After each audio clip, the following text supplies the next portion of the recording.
जोहार नमस्कार। सीधे हम मुद्दे पे बात करेंगे और अभी मिल गए हैं आजसू पार्टी का जिला उपाध्यक्ष।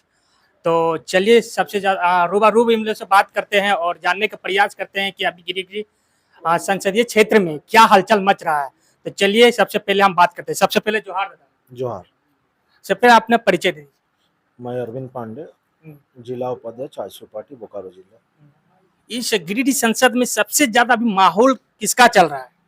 देखिए, गिरिडीह लोकसभा जो है संसदीय क्षेत्र में अभी माहौल सिर्फ मोदी और मोदी छोड़ के किन्हीं का नहीं चल रहा है। क्या मोदी जी के पर मोदी जी जो काम किए हैं विश्व स्तर में या देश में, सभी उनके कायल हो चुके हैं। और मोदी जी के हम लोग गिरिडीह लोकसभा से अगर चंद्र प्रकाश चौधरी जी को वोट दे रहे हैं, उनको जिताते हैं, तो वो वोट मोदी जी को मिल रहा है। मोदी या जी का हाँ, तो अभी गिरिडीह में बिरनी में अभी मोदी आ रहे हैं और आज नामांकन भी उसका है। तो मोदी को इस पर कुछ बात बताइए। नहीं नहीं, देखिए, मोदी जी देश के प्रधानमंत्री हैं।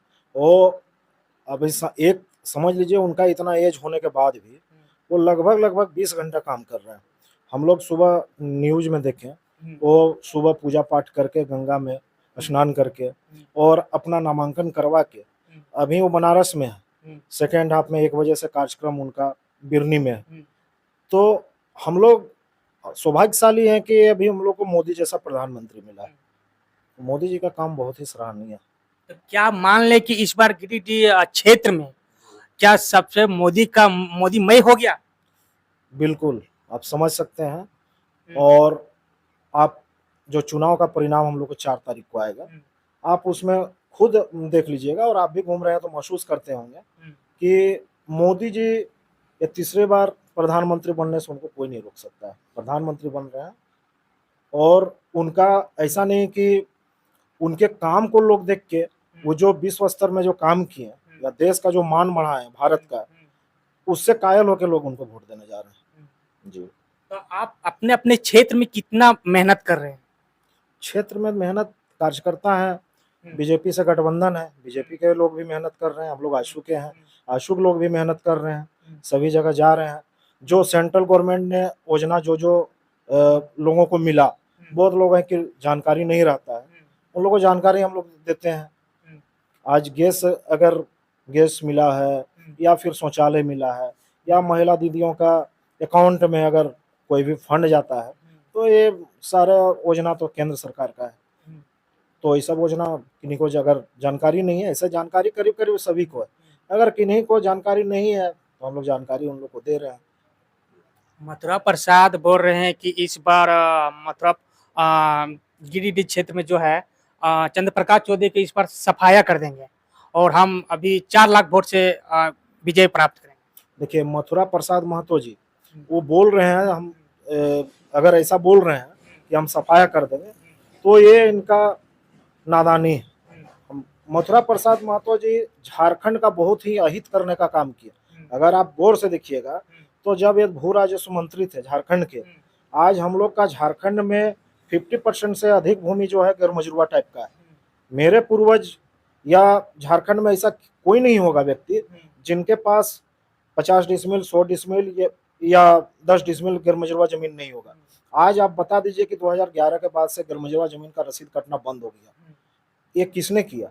यही मथुरा प्रसाद महतो जी है। उस समय भू राजस्व मंत्री थे, आज वो सांसद का चुनाव लड़ रहे हैं। अब बताइए, जब जनता का इतना अहित किए हो, आज गेल का पाइपलाइन गया गैस के लिए, आप देखे होंगे गैस के लिए गेल का पाइपलाइन बिछा रहा था। सभी की जमीन, मेरा भी जमीन में बिछा हुआ है गेल का पाइपलाइन। उसमें मेरा जीएम लैंड, कुछ रेती जमीन भी था और कुछ जीएम लैंड था। रेती का हमको मुआवजा मिला, जीएम का मुआवजा नहीं मिला। आज इतना सेंट्रल गवर्नमेंट का इतना सारा रोड का काम हो रहा है, इंफ्रास्ट्रक्चर डेवलपमेंट हो रहा है, आप उसमें आप देख लीजिए कि किसी को गैरमजरूआ जमीन का पेमेंट नहीं मिल रहा। ये किसने किया? ये मथुरा प्रसाद महतो जी किया। तो नुकसान किसको किया? वो तो झारखंडी जो 1932 का जो झारखंडी है, वो उनको नुकसान पहुंचा है। तो सबसे अगर अहित का काम किया है तो मथुरा प्रसाद महतो झारखंड के लिए किया। फिर वो किस मुंह से बोल रहे हैं कि हम 4 लाख वोट से जीतेंगे? इसलिए मथुरा प्रसाद महतो जी सभी लोग जान रहे हैं, झारखंड का हित किए हैं। झारखंड से उनको गिरिडीह से वोट नहीं मिलने जा रहा है। और चलिए मान के चलिए कि अभी गांव गांव में कितना दौरा कर रहे हैं आप लोग? गांव-गांव में देखिए हम लोग का सभी पंचायत में प्रभारियों का गठन किया गया है हाँ। और पंचायत में भी किया गया है, प्रखंड में भी किया है और पूरा लोकसभा का भी विधानसभा, इस तरह से सभी चैनल सिस्टम से हम लोग का प्रभारी का गठन किया गया। सारे प्रभारी लोग क्षेत्र में लगे हुए हैं, सुबह से रात तक क्षेत्र में लगे हुए हैं और सभी प्रभारी काफी अच्छा ढंग से मेहनत कर रहे हैं। अच्छा, और अभी कब कब मतलब अभी सभा होने वाला है? अभी अभी तक अभी तो सभा एक बार भी नहीं हुआ है जगह जगह में। नहीं, सभा कार्यक्रम चल रहा है। हम लोग का अभी युवा लोगों का कार्यक्रम अभी तेनुघाट में 2 दिन पहले ही हम लोग के पार्टी सुप्रीमो स्वदेश महतो जी किए हैं।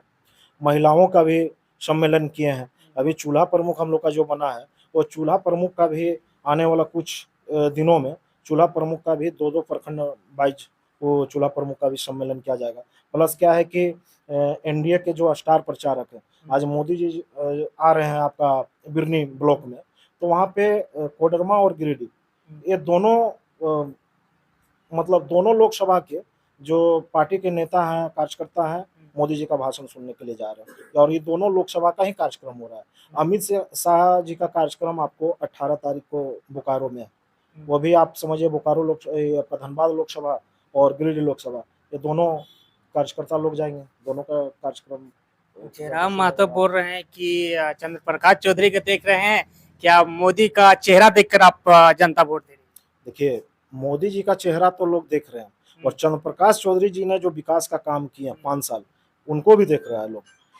चंद्र प्रकाश चौधरी जी विकास का जो खाका खींचे हैं, जिनको जानकारी का अभाव है, वो बोलेंगे कि हम नहीं देखें या नहीं, लेकिन जब लोगों को बताया जाता है कि आपके क्षेत्र में माननीय सांसद ने इतना सारा काम किया, फिर उन लोग खुद एक्सेप्ट करते हैं कि नहीं, वास्तविक में चंद्र प्रकाश चौधरी जी बहुत काम किए हैं गिरिडीह लोकसभा में। ठीक है, गिरिडीह संसदीय क्षेत्र में चंद्र प्रकाश चौधरी 2 ऐसा काम बताए जो कि जनता के खुश हुए।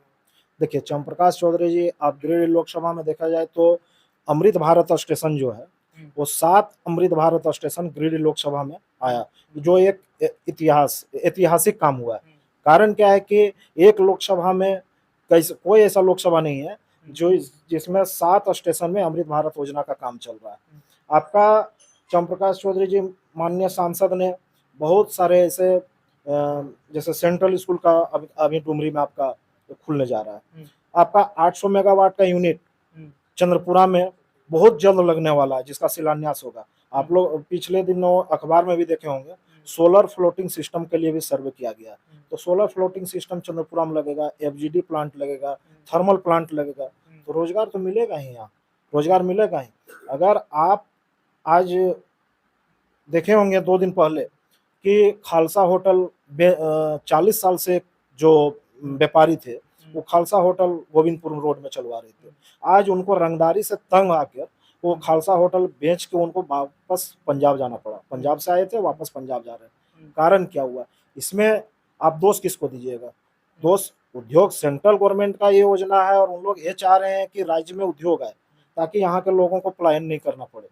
और यहाँ अगर उद्योग आ रहा है, कोई व्यापारी आ रहा है, कोई पैसा लगा के पूंजी लगा के व्यापार करना चाह रहा है, तो ये झारखंड सरकार का जो अभी गवर्नमेंट है, जेएमएम कांग्रेस की जो सरकार है राजद की, इन लोग ऐसा गुंडा माफिया को पाल कर रखे हुए हैं, जिसके कारण से व्यापारी लोग डर के आज पलायन करना पड़ रहा है। आप देख लीजिए कि झारखंड सरकार के जो सीएम है, पूर्व सीएम, आज वो जेल में, किस कारण से है? कोई आंदोलन करके तो नहीं गए हैं, वो झारखंड को लूट के गए, तो वो भी लूट रहे हैं और अपना जो उनका माफिया और गुंडा से जो उनका साठगांठ है, वो लोग से भी लुटवा रहे हैं। झारखंड के उद्योगपति लोग भागना स्टार्ट कर दिए हैं। तो ये तो राज्य सरकार गलत कर रहा है। उनको जुआ का चिंता नहीं, जुआ का चिंता रहता तो उद्योगपति लोग को बसाते, लेकिन लोग पलायन करने का काम कर रहे हैं। 14 लोकसभा सीट में बीजेपी कितने अभी दावेदारी करेगी? बीजेपी और आजसू जो एनडीए हम लोग का है, वो 14 का 14 लोकसभा सीट जीतने जा रही है। अभी आप 2 दिन पहले कल ही आपका 4 लोकसभा का चुनाव हुआ है खूंटी। आप लोग इतना कॉन्फिडेंस कैसे होते हैं कि 14 के 14 लोकसभा सीट हासिल कर लेंगे?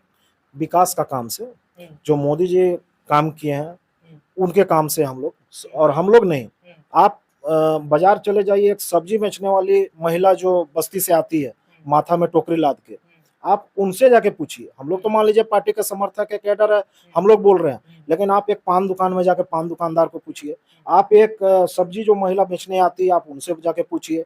जो आज मोदी सरकार जितना योजना डायरेक्ट पहुंचाया है आम जनता तक, क्या इससे पूर्व जो भी सरकार था क्या वो पहुंचाए? राजीव गांधी खुद बोला करते थे कि हम 1 रुपया भेजते हैं तो 85 पैसा बीच में ही खत्म हो जाता है, लाभुक के पास 15 पैसा पहुंचता है 1 रुपया में। आज अगर मोदी जी 1 रुपया भेज रहे हैं तो डायरेक्ट खाते में 1 रुपया पहुंच रहा है। राहुल गांधी बोल रहे हैं कि इस बार हम जेएमएम की पूरा सरकार होगी एकदम। राहुल गांधी जी बोल रहे हैं कि जेएमएम और कांग्रेस की सरकार होगी। सबसे पहले तो हम आपको बता देना चाहते हैं कि राहुल गांधी जी 2 जगह से चुनाव लड़ रहे हैं, वायनाड से और इस बार मोदी पछाड़ देंगे बोल रहे हैं, इस बार मोदी पछाड़ वही बताने जा रहे हैं कि रायबरेली और वायनाड से 2 जगह से चुनाव लड़ रहे हैं और दोनों जगह से राहुल गांधी खुद हार रहे हैं, तो दूसरे को क्या जिता देंगे जो खुद हार रहे हैं। अभी और बाकी है ना, अभी तो बाकी वो 2 सीट में हार गया वो अलग की बात है, लेकिन अभी तो बाकी है ना। बाकी है, ठीक है। आज अगर हम आत्मविश्वास से बोल रहे हैं तो मोदी जी का कार्यकलाप, माननीय सांसद चंद्रप्रकाश चौधरी जी का किए गए काम के आधार पे हम बोल रहे हैं कि हम लोग गिरिडीह जीत रहे हैं। राहुल गांधी जी आप बता दीजिए कि कौन सा ऐसा काम किए हैं जिसके लिए और राहुल गांधी जी को प्रधानमंत्री लोग स्वीकार करेंगे या फिर उनको सांसद जिताएंगे। वायनाड में खुद विरोध हो रहा है, रायबरेली में, और जब वायनाड वो देखें कि हार रहे हैं तो आके रायबरेली में चुनाव लड़ने का दोबारा 2 सीट में लड़ रहे हैं, वहां भी वो हारने जा रहे हैं। जब मोदी जब सभा होती है, जब सभा करते हैं कहीं भी, अभी जैसे कि ये बिडनी में आ रहे हैं, तो जनता में इतना एनर्जी कहाँ से आ जाता है, जो मोदी मोदी का एकदम पूरा नारा लगाते हैं। देखिए एनर्जी आ रहा है मोदी जी के किए गए विकास कार्यों से, और डायरेक्ट जो आम कार्यकर्ता, आम जनता को जो उनका लाभ पहुंच रहा है, बस वही एनर्जी आ रहा है। मोदी जी को किए गए काम के कारण ही एनर्जी आ रहा है। अगर वो सही काम नहीं किए हुए रहते तो ये एनर्जी नहीं आता। आप जयराम को किस रूप में देख रहे हैं? देखिए जयराम ठीक है, वो चुनाव लड़ रहे हैं, वो क्या गरीब का बेटा लड़ना चाहिए? गरीब का बेटा का चुनाव लड़ने से कौन रोक रहा है? कोई रोक नहीं रहा है। लेकिन जयराम जी को मैं एक सलाह दूंगा कि थोड़ा भाषा में संयम रख के वो चुनाव लड़े, कोई दिक्कत नहीं है। अगर कोई भी नेता है, अगर उसको सभी वर्ग का वोट नहीं मिलेगा, सभी समाज का वोट नहीं मिलेगा, सभी धर्म के लोगों का वोट नहीं मिलेगा तो नहीं जीत पाएंगे। और आप भाषा में संयम नहीं रखिएगा, दूसरे किसी को अपने बात से चोट पहुंचाइएगा, किसी का आस्था में चोट पहुंचाइएगा, तो फिर कोई दूसरे आस्था मानने वाले दूसरे क्यों आपको वोट देंगे? उसके बाद लड़े, चुनाव में तो सब लड़ सकते हैं। जयराम को जब भाषण देते हो तो आप लोगों को लगता होगा कि मतलब आप लोगों को पार्टी, विपक्षी पार्टी लोगों को दिल में चोट लगता होगा, कुछ बोलता होगा तो? नहीं, चोट लगने का कोई अथी नहीं है। चोट लगने का, अगर आप किसी का धार्मिक चोट पहुंचाइएगा, जैसे आप देखे होंगे कि उनके माने उन लोग पिछले छठ में छठ का विरोध कर रहे थे, दीपावली में दीपावली का विरोध करते हैं, तो फिर जो दीपावली मनाता है, जो छठ मनाता है, तो उसको तो चोट लगना स्वाभाविक है। फिर आप उससे वोट मांगिएगा तो वोट क्यों मिलेगा?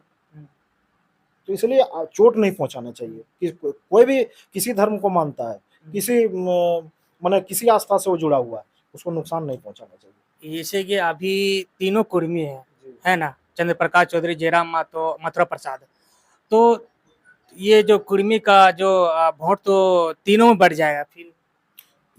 कैसे यही तो बात है। देखिए आसू पार्टी कैसे इसीलिए हम लोग आश्वस्त हैं, कि जिसको सभी वर्ग का वोट मिलेगा, सभी जाति सभी धर्म का वोट मिलेगा, वही चुनाव जीतेंगे। और इसमें आप खुद महसूस कीजिए कि सभी जाति सभी धर्म का वोट चंद्रप्रकाश चौधरी जी को ही मिलने जा रहा है, दूसरे किसी को नहीं मिलने जा रहा है। चलिए ठीक। आप देखें कि यहाँ के दादा किस तरह से अपने बात को व्याख्या किए, और जानने आप लोग इस वीडियो कैसा लगा तो कमेंट सेक्शन में आप लोग बताएं। जोहार।